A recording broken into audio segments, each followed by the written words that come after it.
السلام علیکم بچوں. آج ہم آپ کی کتاب کہکشاں حصہ دوم کا ایک بہت ہی دلچسپ اور اہم سبق باغ و بہار پڑھنے جا رہے ہیں. اس کے مصنف ہے میر امن دہلوی. دیکھو، یہ کہانی صرف مزیدار ہی نہیں ہے بلکہ ایگزام کے لیے بہت بہت زیادہ ضروری ہے. تو بالکل تیار ہو جائیے، ایک دم دھیان سے سنیے گا. تو کیا آپ لوگ تیار ہیں اس سبق کو اتنی آسانی سے سمجھنے کے لیے کہ ایگزام میں کوئی بھی سوال آئے آپ آرام سے کر لیں؟ چلیے آج اس کو ایسا سمجھتے ہیں کہ پھر کبھی بھولنے کی ضرورت ہی نہ پڑے. اچھا، تو آج ہم کیا کیا پڑھنے والے ہیں؟ سب سے پہلے ہم مصنف یعنی میر امن کو جانیں گے. پھر ان کی زندگی کیسی تھی وہ دیکھیں گے. اس کے بعد باغ و بہار کہانی کا خلاصہ یعنی سمری کریں گے. پھر یہ سمجھیں گے کہ یہ کتاب اتنی اہم کیوں ہے، اور آخر میں وہ سوالات دیکھیں گے جو ایگزام میں آ سکتے ہیں. ٹھیک ہے، تو شروعات کرتے ہیں. دیکھو، کسی بھی کہانی کو سمجھنے کے لیے اس کے لکھنے والے کو سمجھنا بہت ضروری ہوتا ہے. تو چلیے سب سے پہلے ملتے ہیں میر امن دہلوی سے. یہ کچھ اہم باتیں ہیں، انہیں ذہن میں بٹھا لو. لکھنے والے ہیں میر امن دہلوی. کتاب کا نام ہے باغ و بہار. اور یہ ہے کیا؟ یہ ایک داستان ہے.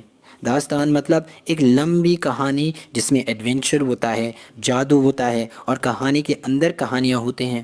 اور سب سے خاص بات، یہ اردو کی سب سے پہلی نثری کتابوں میں سے ایک ہے جسے کیلکٹا کے فورٹ ولیم کالج میں لکھا گیا تھا.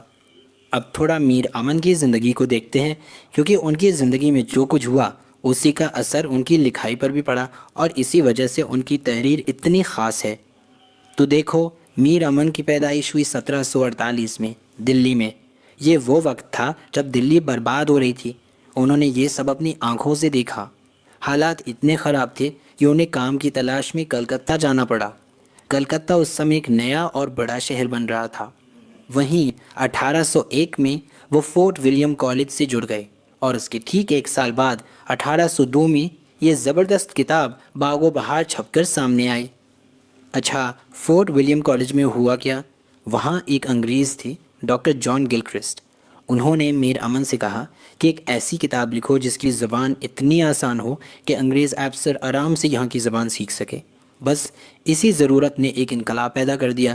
میر امن نے روزمرہ کی بول چال میں لکھنا شروع کیا، اور یہیں سے اردو نثر کا ایک نیا، سادہ اور زندہ دل دور شروع ہوا.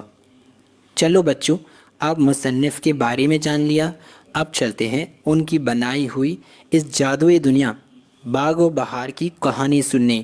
دیکھتے ہیں آخر اس میں ہے کیا. اس کہانی کا سٹرکچر بڑا دلچسپ ہے. یہ ایک فریم سٹوری ہے، مطلب ایک مین کہانی ہے اور اس کے اندر 4 اور کہانیاں ہیں. مین کہانی ہے بادشاہ آزاد بخت کی، جو پریشان ہے کیونکہ ان کے کوئی اولاد نہیں ہے. پھر ان کی زندگی میں 4 درویش آتے ہیں.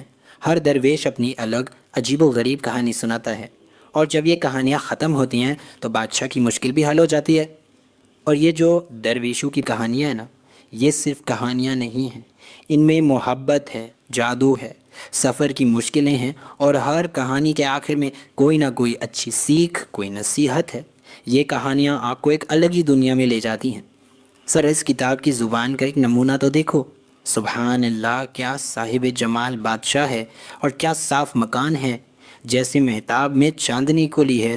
دیکھا آپ نے، ایک بھی مشکل لفظ ہے نہیں، بالکل ایسا لگ رہا ہے جیسے کوئی آپ کے سامنے بیٹھ کر بات کر رہا ہو. یہی تو میر امن کا کمال تھا. کہانی تو بہت اچھی ہے، یہ تو ہم نے جان لیا، لیکن اب اصل سوال پر آتے ہیں. سوال یہ ہے کہ آخر باغ و بہار کو اردو ادب میں اتنا بڑا مقام کیوں دیا جاتا ہے؟ یہ اتنی امپورٹنٹ کیوں ہے؟ اب جو آپ سکرین پر دیکھ رہے ہیں یہ ایگزام کے لیے سب سے ضروری پوائنٹ ہے. اسے نوٹ کر لو بچوں. میر امن سے پہلے اردو نثر بہت مشکل ہوتی تھی. اس میں فارسی کے بڑے بڑے لفظ ہوتے تھے، لیکن میر امن نے اس رواج کو توڑ دیا. انہوں نے بالکل آسان زبان استعمال کی، ویسی زبان جیسی ہم اور آپ روز بولتے ہیں. یہ ایک بہت بڑا انقلاب تھا، ایک بہت بڑی تبدیلی تھی. تو میر امن کی رائٹنگ سٹائل کی خاص باتیں کیا کیا ہیں؟ یہ پوائنٹس یاد رکھنا. پہلی، زبان بہت سادہ اور آسان ہے. دوسری، دہلی کی ٹکسالی زبان، یعنی اس وقت کی سب سے صاف اور معیاری اردو. تیسری، وہ کہاوتوں اور محاوروں کا بہت اچھا استعمال کرتے تھے. اور چوتھی، کہانیوں کے ذریعے سماجی اور اخلاقی سبق بھی دیتے تھے. لیجئے اب ہم آ گئے ہیں اس حصے پر جس کا سب کو انتظار رہتا ہے. چلیے دیکھتے ہیں کہ بورڈ ایگزام میں اس چیپٹر سے کون کون سے سوال آ سکتے ہیں. اس کو بہت دھیان سے دیکھنا ہے. ایک سوال جو بار بار پوچھا جاتا ہے وہ یہ ہے، میر امن دہلوی کے اسلوب بیان کی خصوصیات لکھیں. مطلب ان کے لکھنے کے انداز کی خاص باتیں بتائیں.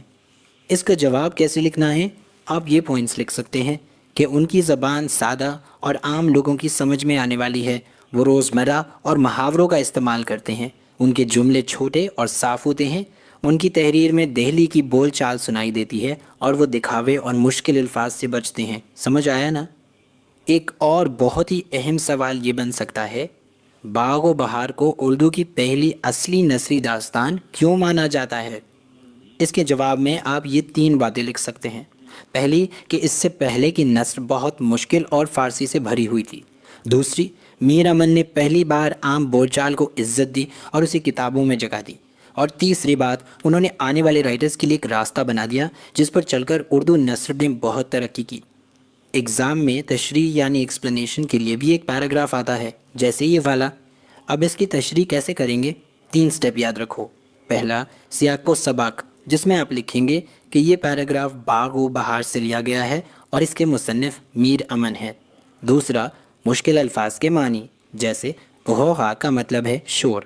اور تیسرا، سلیس مطلب، یعنی اس پورے پیراگراف کو اپنی آسان زبان میں سمجھا کر لکھ دینا ہے.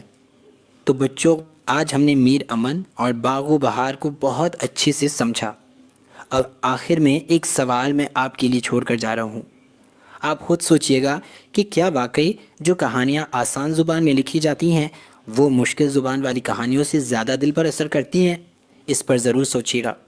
اگلی کلاس میں ملیں گے. خدا حافظ.